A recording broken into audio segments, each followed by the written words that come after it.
Бүйрек қызметі, анатомиясы, денсаулығы және жағдайы туралы. Көптеген адамдарда екі бүйрек іштің артқы жағында орналасқан органдар бар. Бүйректің негізгі қызметі қанды сүзу. Олар сондай-ақ қалдықтарды кетіреді және денеңіздің сұйықтықтарын теңестіреді. Жалпы бүйрек ауруларына бүйрек ауруы, бүйрек инфекциялары және бүйрек кисталары жатады. Сәлем достар, біз осы видеода бүйректің қызметі туралы айтатын боламыз. Достар, каналға жазылып қолдау білдіріп лайк басып кетіңіздер. Жыл соңына дейін 300 мың тіркелушіге жеткізейік. Қазақ тілді арнаның дамуына бірге үлес қосайық. Ендеше кеттік. Бүйрек дегеніміз не? Бүйректер қаныңызды сүзетін бұршақ тәрізді екі мүше. Бүйректер зәр шығару жүйесінің бөлігі болып табылады. Күн сайын сіздің бүйректеріңіз шамамен 200 литр сұйықтықты сүзеді. Бұл үлкен ваннаны толтыруға жеткілікті. Бұл процесс кезінде сіздің бүйректеріңіз денеңізді несеп ретінде қалдыратын қалдықтарды шығарады. Көптеген адамдар күніне шамамен 2 литр зәр шығарады. Сіздің денеңіз қалған 198 литр сұйықтықты қайта пайдаланады. Сіздің бүйректеріңіз сондай-ақ денеңіздегі сұйықтықтарды негізінен су және электролиттерді теңестіруге көмектеседі. Электролиттер натрий мен калийді қамтитын маңызды минералдар болып табылады. Бүйрек ауруларының пайда болу қаупі. Қант диабеті немесе жоғары қан қысымы бар адамдарда бүйрек проблемалары қаупі жоғары. Жол апаты немесе спорт жарақаты сияқты жазатайым оқиғалар немесе жарақаттарда бүйрекке зиян келтіруі мүмкін. Бүйрек не істейді? Бүйректер қаныңыздағы токсиндерді және қалдықтарды тазартады. Олар сіздің денеңізге осы заттарды шығаруға көмектеседі. Бүйректер әр минут сайын жарты кесе қанды сүзеді. Сіз бүйрексіз өмір сүре аласыз ба? Өмір сүру үшін сізге бүйрек керек. Бірақ сіз тек бір бүйрекпен өмір сүре аласыз.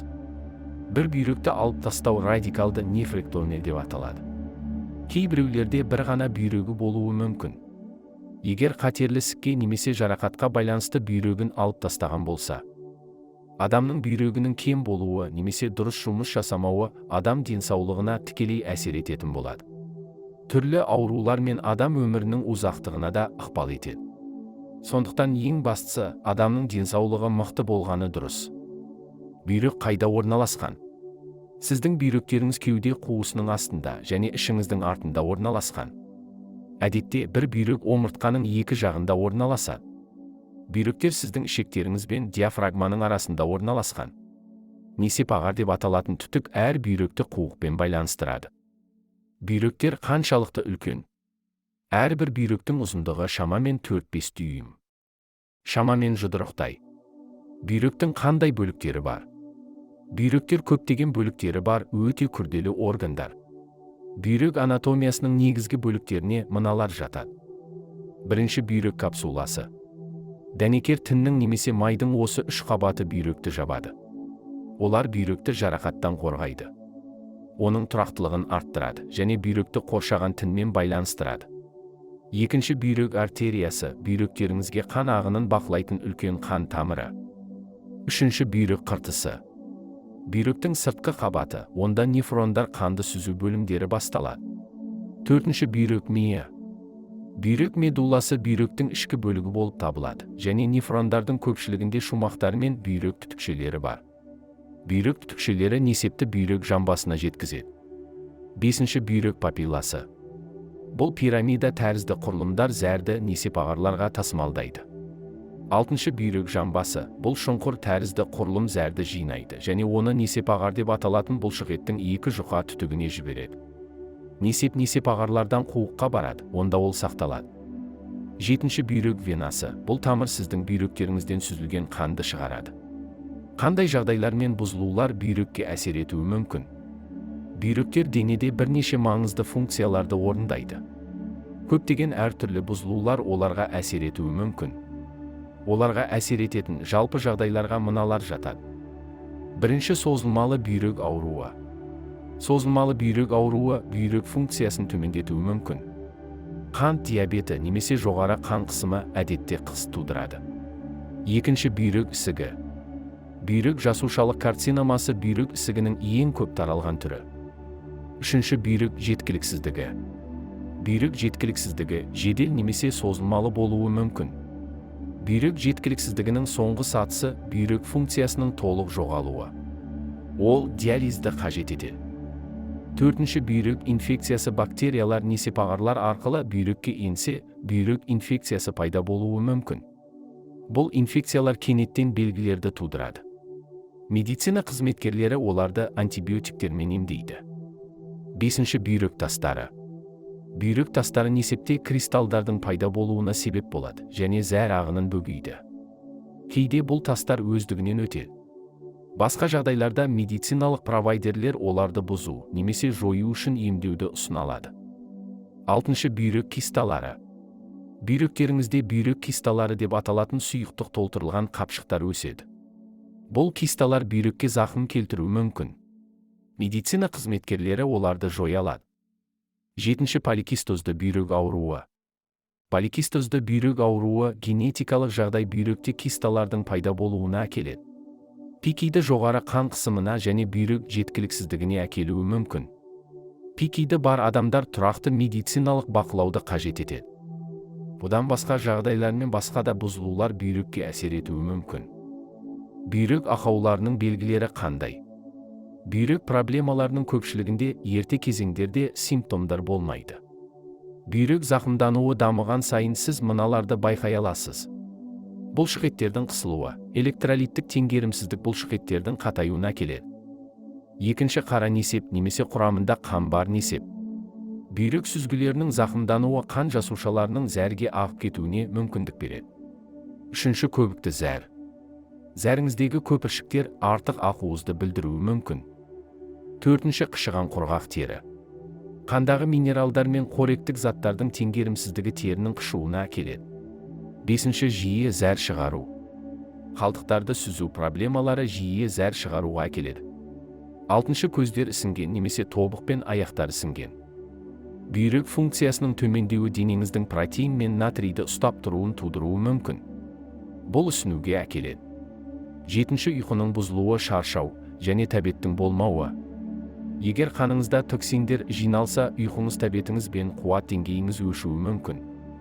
Бүйректің денсаулығын тексеру үшін қандай жалпы сынақтар бар? Медицина қызметкерлері бүйрек қызметін өлшеу және бүйрек проблемаларын диагностикалау үшін бірнеше сынақтарды пайдаланады. Провайдер мыналарды ұсынуы мүмкін. Жетілдірілген бейнелеу. Оған рентген, КТ, МРТ, ультрадыбыстық немесе ядролық медицинада бейнелеу, ол бүйрек ақауларын немесе кедергілерді көрсете алады. Екінші, қан сынағы. Шумақтардың қаныңызды қаншалықты жақсы сүзетінін көрсете алады. Үшінші, бүйрек биопсиясы.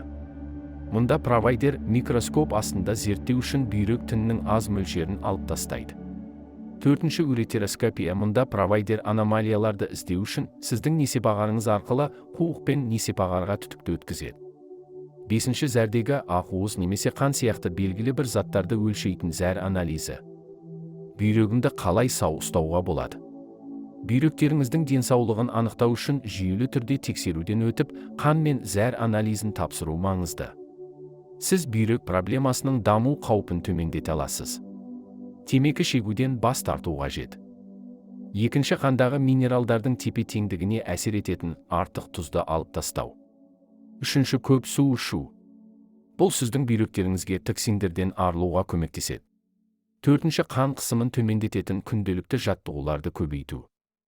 Бесінші, нестероид емес қабынуға қарсы препараттарды шамадан тыс қолданғанда бүйрекке зақым келтіруі мүмкін заттарды пайдалануды шектеу.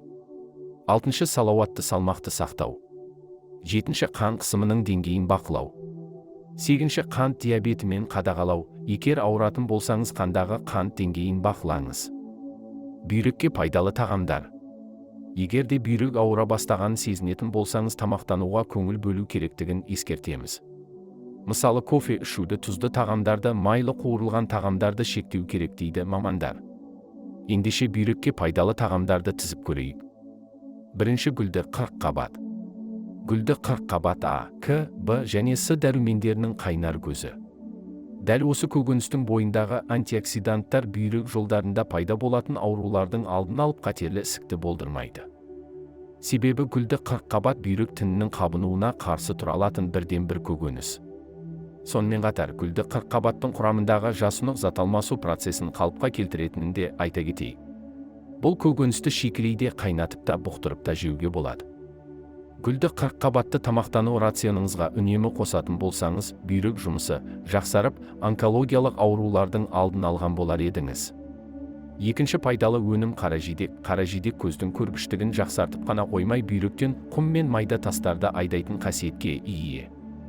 Қант диабетімен ауыратын жандардың бүйрек жұмысы да нашарлайды екен. Міне осындайда ғалымдардың айтуынша қаражидек құрамындағы антиоксиданттар мұндай әсерді болдырмауға атсалысады. Қаражидекті үнемі жейтін жандардың бүйрегіне тас байланбайтын көрінеді. Үшінші, қызыл жүзім. Басқа майларға қарағанда зәйтүн майы бағалы әрі пайдалы заттарға бай.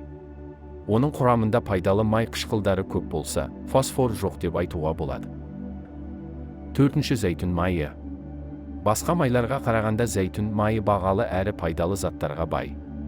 Оның құрамында пайдалы май қышқылдары көп болса, фосфор жоқ деп айтуға болады. Зәйтүн майын бүйрек ауруына шалдыққандарға және семіздікпен ауыратындарға қолдану ұсынылады. Әсіресе иммундық жүйе жұмысы бұзылғанда зәйтүн майын қолдану керек дейді мамандар. Бесіншісі, тәтті бұрыш. Басқа көкөністер мен жемістер секілді тәтті болгар бұрышы да пайдалы дәрумендер мен калий элементіне бай. Көкөністе С дәрумені өте көп. Ғалымдар зерттеуіне сүйенер болсақ, тәтті болгар бұрышының пайдасы әлдеқашан дәлелденіп қойған. Бүйрек жолындағы қабынбалы аурулардың туындамауына болгар бұрышының бойындағы осы заттар көмектеседі. Иммунитетті көтеріп, қант диабетінің алдын алады. Бүйрек жұмысына қандай көкөністердің пайдалы екенін білетіндер болгар бұрышын өз тамақтану рационына қосатыны белгілі. Келесісі, ананас. Бүйрек жұмысы бұзылғанда тропикалық жемістер мен цитрусты жемістерді, әсіресе банан, киви сияқты жемістер кері әсер етуі мүмкін. Сол себепті де бұл жемістерді жемеген абзал. Ал ананасты инфекциялық қабынбалы ауру бары анықталған жағдайда ғана рационға қосқан дұрыс. Және ең соңғысы мүкжидек. Мүкжидектің антисептикалық қасиеті бұрыннан белгілі. Оның құрамындағы пайдалы заттар несеп айдайтын жолдардағы шырышты қабықшаларға бактериялардың жабысуына, орналасуына жол бермейді. Инфекцияға қарсы тұрып, түрлі аурулардың алдын алуға септігін тигізеді. Сол себепті де болар мүкжидек шырынын нефрологиялық аурулармен ауыратын науқастарға ішу ұсынылады. Достар, бүгінгі видеодан керекті ақпарат алды деген ойдамын. Каналға тіркеліп лайк басып достарыңызбен бөлісе кетіңіз. Келесі видеода көріскенше.